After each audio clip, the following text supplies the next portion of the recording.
गांधी नहीं हो सकते, उसका जवाब राजद नहीं हो सकता है, क्योंकि वो सारे एक ही थाली के चट्टे बट्टे हैं, थोड़ा थोड़ा मोड़ा का डिफरेंस है।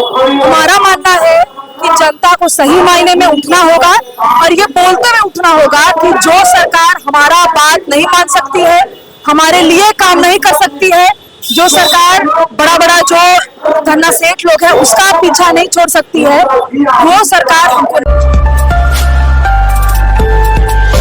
देखिए, ये 3 कानून है, भारतीय न्याय संहिता, भारतीय नागरिक सुरक्षा संहिता और साक्ष्य अधिनियम।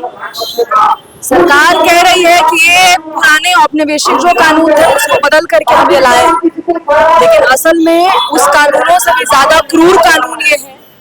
और इनका अगर एसेंस समझना है, इसका स्पिरिट समझना है, तो बस एक चीज है कि जो भी सरकार के खिलाफ में बात करेगा, जो भी सरकार के खिलाफ में अपना मुंह खोलेगा, उसको आतंकवादी करार दे देना है, उसको देशद्रोही करार दे देना है और उसको जेलों में भर देना है। आप बेरोजगारी सरकार बढ़ा रही है, महंगाई बढ़ा रही है, लेकिन इसके खिलाफ कुछ बोला नहीं जा सकता है। और हमारा मानना है कि सरकार ये जानती है कि इतना जो खराब हाल हो रहा है लोगों का, जनता आज नहीं तो कल उठ खड़ी होगी और सरकार उससे डर करके यह कानून लेकर के आई है। वैसा ही कानून जो हिटलर में के जमाने में लागू था, वैसा ही कानून जो तानाशाह लागू करते हैं, वही लागू करके ये लेकर के आई। हम इसका खिलाफत करते हैं, हमें इस सरकार का खिलाफत करते हैं जो ये कानून लेकर आई। इस तरह से आप लोग जो है लोगों को ऐसे क्या सफल हो पाएगा? देखिए, हम लोग जितना प्रचार करते हैं उससे ज्यादा प्रचार तो सरकार खुद कर देती है। वो जितना महंगाई बढ़ा रही है, बेरोजगारी बढ़ा रही है, इस बार इलेक्शन से भी दिखाई दिया और आपको रोड पर भी दिखाई देगा कि सरकार के खिलाफ एक आवाज उठने लगी है। और हम यही बस कह रहे हैं कि वो जो आवाज सरकार के खिलाफ उठ रही है वो किसी न किसी ठोर पर पहुंचेगी। हमारा मानना है कि उसका जवाब राहुल गांधी नहीं हो सकते, उसका जवाब राजद नहीं हो सकता है, क्योंकि वो सारे एक ही थाली के चट्टे बट्टे हैं, थोड़ा थोड़ा मोड़ा का डिफरेंस है। हमारा मानना है कि जनता को सही मायने में उठना होगा और ये बोलते हुए उठना होगा कि जो सरकार हमारा बात नहीं मान सकती है, हमारे लिए काम नहीं कर सकती है, जो सरकार बड़ा बड़ा जो धन्ना सेठ लोग हैं उसका पीछा नहीं छोड़ सकती है, वो सरकार हमको नहीं। 3 आपराधिक जो कानून बने हैं, या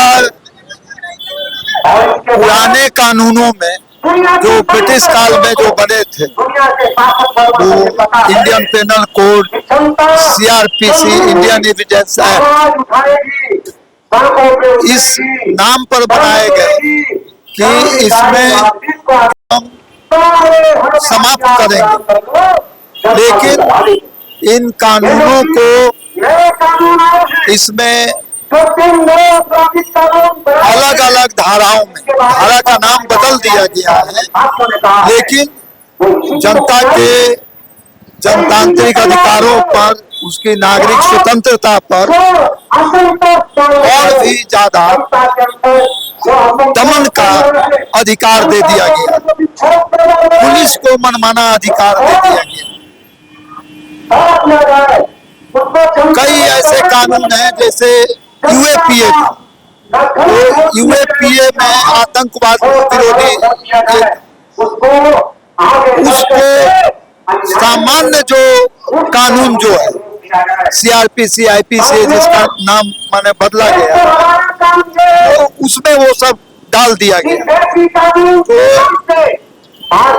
या बोलने के लिए तो है कि हम कानून में जन पक्षधर सुधार किए हैं। बहुत ऐसे बड़े बड़े जो वकील भैया वो बोले बहुत अच्छे देश के हित के लिए, वो तो सब कानून बनाते हैं, वो देश के हित के नाम पर ही बनाते हैं, लेकिन अंग्रेजों के समय जो कानून था उसके बाद लगातार बहुत सारे कानून बने, UAPA बना, पोटा बना, तो ये सारे कानून जनता के अधिकार को कुचलने के लिए और जो पूंजीपति वर्ग का हित है और जो शासक लोगों का जो हित है, जो शासन चला रहे हैं, उनके हित में बनाया गया।